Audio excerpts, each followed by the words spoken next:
আসসালামু আলাইকুম ভিউয়ার্স, আশা করি সবাই অনেক ভালো আছেন। এখনও যারা ঘাস চাষ করেননি, গরু কিনেছেন, তো তাদের জন্য বিষয়টা খুব একটা ভালো না। আর যারা গরু কিনেন নাই, ঘাস করছেন, তাদের জন্য বিষয়টা খুবই ভালো। যেমন আমার এখন ঘাস আছে, আমি এখনও গরু কিনিনি, তো আমি চাইলেই কালকে গরু কিনেই ঘাস খাওয়াইতে পারবো। তো যাদের গরু আছে, ঘাস নাই, তারা কী করবেন কমেন্টসে জানাবেন।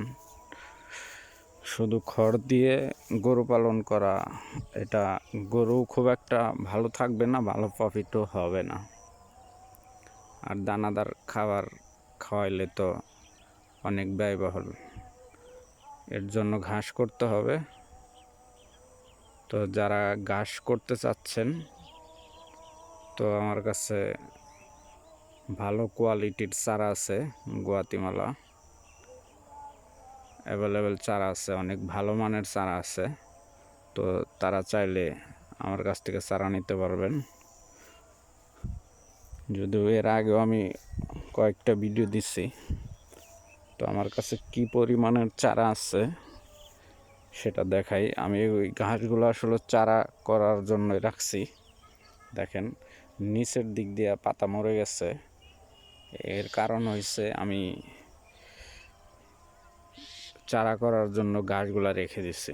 এখন যদি গাছগুলো আমি কেটে ফেলি, তাহলে চারা আর বাড়বে না। তো যার কারণে আমি এই গাছগুলো রেখে দিছি, এখান থেকে চারা বেশি হবে এই আশায়। যার কারণে এখন আমি গরু কিনিনি। তো ঘাসের কীরকম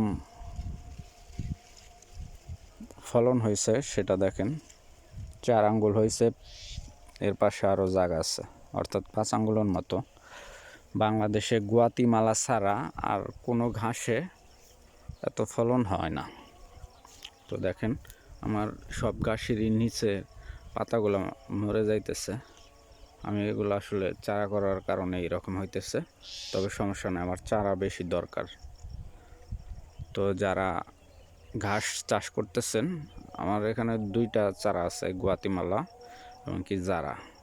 তো জারা ঘাসটা তো আপনারা দেখছেন যে জারা গাছটায় শুধু এত ফলন হয় না, খুব দ্রুত খাওয়ানো যায়, কিন্তু ফলন খুব একটা বেশি হয় না। আপনার জারা গাছের দেখবেন যে করসা হয় বেশি। এই যে দেখেন এখানে কিন্তু কয়টা পাতা হয়েছে। হ্যাঁ, এটা মানে কাটা হয় নাই, তো যার কারণে করসাটা বেশি হয়েছে, তারপরেও করসা হয় বেশি। আর পাতাগুলো দেখেন আপনার 2 আঙ্গুল মোটা। তো যার কারণে আমি গুয়াতিমালা লাগাইছি।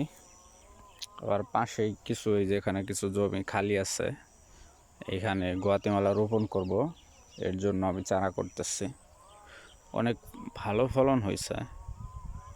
তো আপনারা যারা গুয়াতিমালা চাষ করতে যাচ্ছেন, চারা খুঁজতেছেন পাচ্ছেন না, তো চাইলে চারা নিতে পারবেন। সেক্ষেত্রে কমেন্টস করে জানাবেন কিংবা যোগাযোগ করবেন। আল্লাহ হাফেজ।